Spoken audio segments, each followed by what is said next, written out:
Yeah. And what's your name? Kyle. Kyle, thank you, Kyle. Kyle, Everybody, thank you. let's give him a big hand, Kyle. Thank you. Awesome. I Thank you, think Kyle. everyone's pretty much back. Terrific. All right, so, if anyone doesn't want to be filmed, just let us know. We'll have Keel not. All right. So who don't want to I be think we filmed? have all great. Everybody is cool with that. So it's a learning process, and we'll share this to the school. Can enjoy it, pass it along. Yes, hang on, I'm just getting our questions out. So you want a poem, right? So kicking it off with a nice little poem Yes, that I'm we gonna. read out. Hang on, I gotta shut and, this off actually. It's something that has inspired me. That was one of the questions that you had, and you can use it as you know, both from the person's standpoint, right? So the person who thinks he can, by Walter Winter. So you know, it was written by called the man who thinks he can, but you can think of it as the person who thinks he can. Rumina, you want to read Sure. it out loud? Yeah. Yes, okay. If you think you're beaten, you are. If you think you dare not, you don't. If you like to win, but you think you can't, it is almost certain you won't. If you think you'll lose, you're lost. For out of the world we find, success begins with a fellow's will. It's all in the state of mind. If you think you are outclassed, you are. You've got to think high to rise. You've got to be sure of yourself before you can ever win a prize. Life's battles don't always go to the stronger or faster man. But sooner or later, the man who wins is the man who thinks he can. Awesome. Thank you for reading it. Very powerful poem, which inspired me. So I would encourage you to also read some things like this, anything that helps you to stay inspired, helps you to be recharged, and keep your spirits alive. Because life happens, right? And you're just beginning to embark on your life, and you know, keeping your inner drive, your inner enthusiasm, your inner morale. Yes, I can, and that was the whole election slogan. But yeah, you know, keeping that spirit alive take you places you cannot dream at the moment. You cannot imagine. Really powerful point, right? Thank you for reading it out. Yeah, of course. So I appreciate you all asking some questions, and you know, I've shared some responses, and we'll go into deeper questions. If you have additional questions, I'd be happy to answer any of them. Yeah. Terrific. Yeah. Okay, so I'm going to just kind of go down the list. I've compiled a lot of the questions that you've asked and submitted. So thank you for doing that. And Anthony, I guess I shared a quick description. I had a slide up earlier that had your background. But maybe you can just tell us in your own words, your background. What made you start your own business and not work for someone else? Yeah, great question. So, I was blessed to have a very good education, and also, you know, took a great interest in technology, engineering, and so on. And I started working the normal, you know, route, the employee route. Started working in a company, and then getting a steady paycheck, and you know, life was good. And then this whole movement of outsourcing happened, where a lot of jobs were getting outsourced. And first it started, you know, I had to let go of some of my team members because they are team members in another place which are cheaper. So, you know, this is part of the normal routine. I have to do this. And then afterwards, my job got accessed. So I said, hey, this is like a rude awakening. You know, it shakes you up a little bit, right? It says, what you thought was pretty much of a steady pace, suddenly you kind of, you know, said, I have to think about how exactly should I handle this. And I said, no matter how loyal you are, no matter how good you are as a person, as an employee, because the economic forces are such that, you know, employers, with all good intentions, they might have the best intentions, but yet they have to release you because the company has to go on, and you know, they have to keep the lights on, so to speak, right? So there's nothing, no harm, no foul. So what can I do? Is I can be loyal to the profession. So I can be faithful to the art and craft of project management, which I was really practicing at that time, and really give my best and energy and give my best, intentions to that, and that's how I move forward. So that was the genesis of STEM success. The other thing was also, during the course of working also, I was lucky to be involved in public service. So I had an elected role representing about 32 schools in Queens. And, it was quite a privilege. A committee of about 11 people would be a representative of about 32,000 students in a district within the whole city, right? And we directly reported to the chancellor. We could evaluate the superintendent. So principals, we could walk around schools and talk about improvements and so on. So it gave me an inside view of the education system. It gave me an inside view of how the whole system in a large city functions, right? And what I realized that in order to meet the competitive nature of today's global marketplace, we have to do a lot faster in terms of learning, understanding, and really responding and be really able to hustle, right? There's a huge gap. And some of you may have experienced to realize it or in the process of starting to realize it, but I realized it that yes, the system will provide you knowledge at such a pace, but the market is moving at such a pace. So when you're coming out of school, there's a huge gap already, right? And it's really hard to catch up with that gap. And STEM skills, some mechanism of providing accelerated STEM skills was my thing.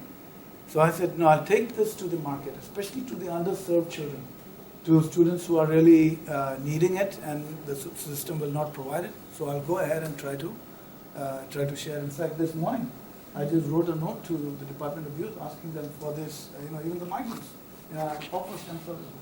So, some of these, wherever you realize that they're not going to get a fair shot at life, yes, my commitment is to be able to provide them the STEM skills so that they can succeed. Right? So that's how STEM was born. And we're just getting started, I would say. That's a brief background. Mm-hmm. Well, thank you. Someone else asked about how difficult was this journey? Talk a little bit about the ups and downs of starting the STEM Tech. So you started the business, but 12 years ago, where it's at today, what's changed? Yeah. So this is the life of any entrepreneur. So you'll see that you have always to hustle and think fast and respond fast and be ready because the market is changing, the market is evolving, right? In 2 months, 3 months, sometimes in days, right? And you have to. You don't have a steady pattern, right? So now you come to class, you have a certain period that you take your class, you do your studies and then you go. Business is not like that. Real life is not like that, right? So you have so many things happening in the course of the journey that you have to be able to literally respond and think ahead and act fast. So that's the beauty of it. It keeps you forever young. It keeps your mind fresh. It keeps you really stimulated and excited about life, right? So that's just the reality of it. And whether it's 12 years is a small time, or it is 50 years, who knows, right? So it is just a journey that will take you places. And during that time, sometimes you may have ups, sometimes you may have downs. So you have a little chalk. I'll show you. This has been my attitude. A small little. Exercise, right? Not an exercise, just a little thought. So supposing, you're in what do you call, in a spot like so, right? So over here, and you have your eyes right here, right? So there are two ways you can think about reaching that mountain top, right? So one way is possibly, you could look down. You could look down and try to reach the mountain top, right? Or the other way is, you could look at the mountain top and then just keep walking, right? So what happens when you look down? You'll only see obstacles. You'll say, hey, man, this is a steep pit, and this is tough, this is tough. You'll only see obstacles, and then you may most likely give up on the way. I choose to see the mountain top. I truly didn't give a damn about what are the obstacles, right? Some years we went on a loss. Some years we were audited. We had to report some things and correct some things on the way. some years you had no business. All a part of life. Keep hustling, keep moving on, and it's just a matter of time before. And the beautiful thing is that you build the muscle, you build the entrepreneurship muscle. As you're going through this journey, you become tough. Your tenacity grows, your resiliency grows, and you're not afraid. You truly, it really builds that tenacity in you. Yep. Mm-hmm. Okay. This is sort of related. We know that building a business isn't easy. And so what would you say the biggest lesson or message you've experienced or learned so far is? Is it keep looking ahead? Yeah, stay focused. So there are a lot of virtues. So be truthful, be honest, be tenacious, be resilient, be willing to serve completely, right? So that is one thing. If you're in the business, you all in some way or the other will end up serving. This is, I think, the nature of our humanity, right? In some way or the other, we are doing some kind of a service, right? So when you're truly doing service in the spirit of serving, it's amazing how it transforms you, right? So I think these are some of the core values that you try to give as you're trying to serve, whatever way you manifest. And in the business, staying focused is very important, right? It's very easy to give up. A lot of things can come on the way. And in fact, sometimes even close family members can say, hey, no, this is not working out, it's very hard. Your friends whom you trust might say, man, how can you do this? It's like, you have no guarantee what will happen 6 months from now. You may be broke, hey, you could lose your shirt, whatever, right? You keep pressing forward, right? So that is the kind of things that it brings you. But it takes time. It takes time to build that confidence and to build that tenacity. Yeah? Mm-hmm. Okay, so interesting. Did you have family or friends that supported you or dissuade you? Yeah, so this is the thing about, whenever you have your dream, whenever you have your goal, sometimes the people who you are closest to might be so nervous to try that to accomplish. Let's say some of you want to become a doctor or a far-reaching goal, especially a far-reaching goal. You want to be an entrepreneur. Hey, I want to do say a photography studio. I want to build a store. Right now I have a camera, I have a phone, and then I want to build the skills to really take it to the market and do weddings and do events and all these kinds of things, right? The moment sometimes people have got their natural fears, and this is no surprising in my family, right? So the people very close to me were very nervous about this, right? And they were trying to discourage me and so on. Right? Luckily for us, over the course of time, we had built up some savings. I said, no, the math is very clear. We can easily write this out, and let's stay the course, right? So I'm not going to give up just because there's some setbacks over here. Nothing to worry about. I'm going to keep pressing forward, and then they also start understanding. This is real. This is to tell the truth. Initially, you started coaching in my kitchen, in my apartment, right? Before taking it to schools and to the classroom and so on. It's really interesting, right? And then over time, and you hear things like students saying, hey, Anthony, you teach better than some of the folks in my college. I was blown away. But this thing is working. I said, so let's continue trying this, and then build some good, valuable things that will help the students to really get the skills they need to be successful, right? So that is what really kept us pressing forward. Yeah? Mm-hmm. Okay. So you talked a little bit about project management at the start, right? That's your primary role. You continue to do that today. How did you get interested in math and science? Were you always interested? Yeah. So this is, I was not too much into the life sciences aspect of it, but definitely. From 8th grade onwards, I started getting an excitement on math and then into technology and into the application of the technology, right? So how do ours work? It starts with simple fractions and then, a little bit of algebra and then understanding the Newton's laws, and then suddenly you realize, realize how automotives function. You realize how spaceships function. You realize how air conditioning machines function, and wow, that really gets you excited about the things around you.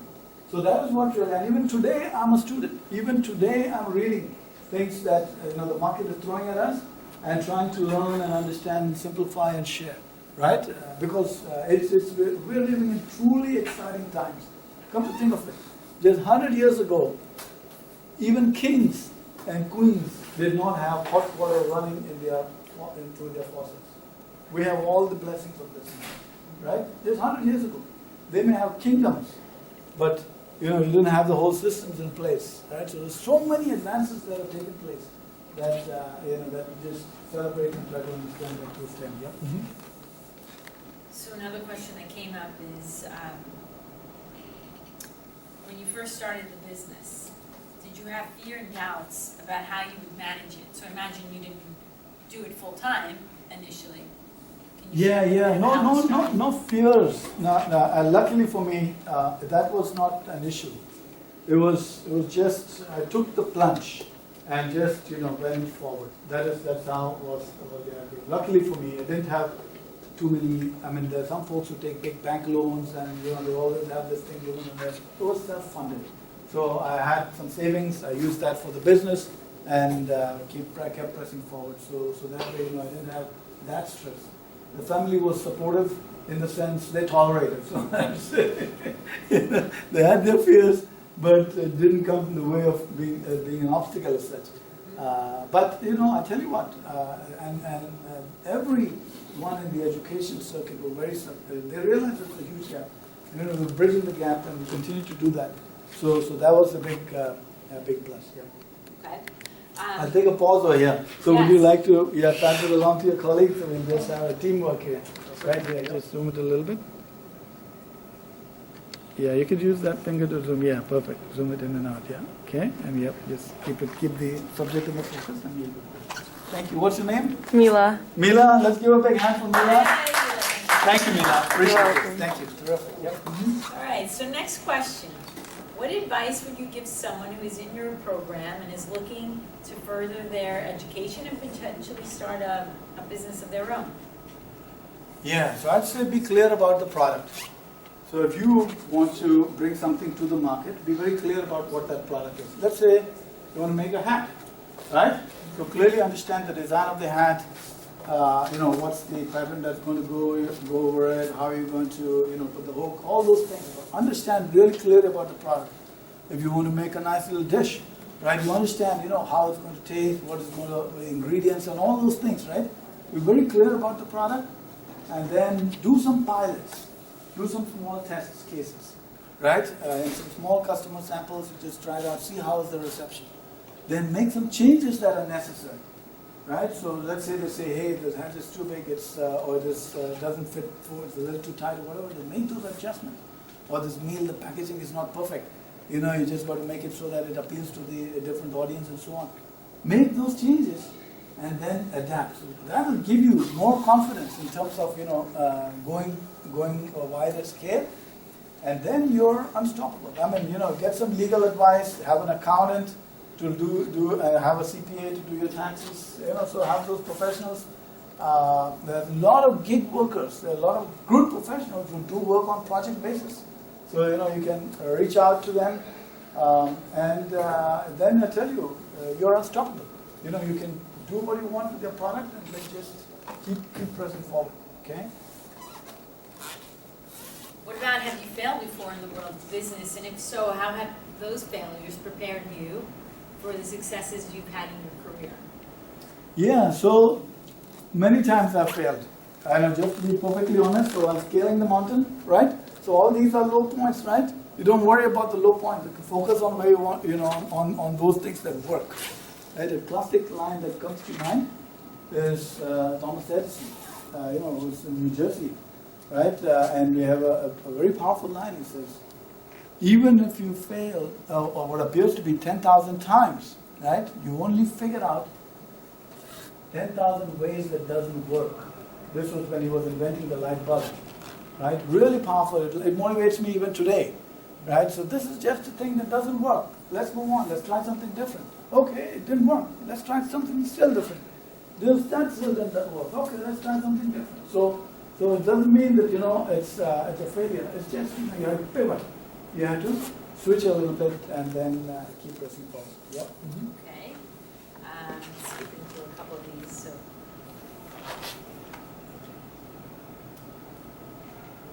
So most people will get to a point where they want to give it all up and quit. What's your advice for people who, when they reach that stage of wanting to give up, not to give up? So Romina will read a beautiful poem at the end of this Okay, talk. yes. But I tell you, the sum and substance of it is don't quit, right? It might be seeming impossible at some times.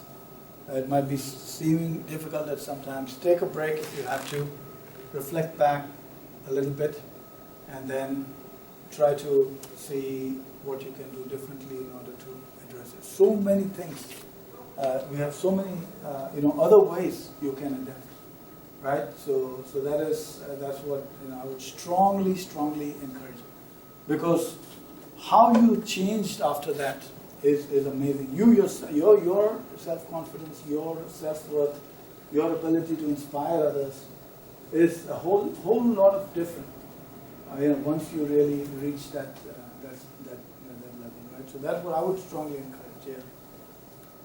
So what is a mistake that you wish you avoided when it comes to launching a business? What should be avoided? What mistake you Mistakes, wish? yeah. I wish So I wish I had started it a lot earlier. As soon as I came to America, for example, right? So the advantage of coming early is that you overcome that fear. There was some hesitation earlier on, but you overcome it, right? But when you're young, you go with full gusto. You go all in, and that's the beauty about that. You don't have all these things. So let's say, hey, I got a family, I got kids, I got to think a little bit more before I really take some risks. All those things are there, right? But here, when you start early, you go with full confidence and you go with full energy, right? That is one big thing. And I made one of the mistakes that I made was I thought I could separate two different business divisions, so I opened two companies, and one of the companies got audited, and then I had to pay some fines, and then I had to close that down, and then I kept on going. But this is the part of the cycle of business. You learn, right? So you don't say, "Oh, what happened?" and then just kind of get into it, kind of immobilized. No. You learn from it and then move on. So you hire the experts, right? So okay, you have a CPA that do your taxes, you have a lawyer to do your legal forms and stuff, you have a accountant who will do your books, and now you're official. You have nothing to worry about, right? And there's so many other professionals you can reach out to and hire the expertise that you can consult and so on. So yeah, that's what I'd say. You also rely on the advice of others in the areas that you don't have full expertise on. So that is one way that you can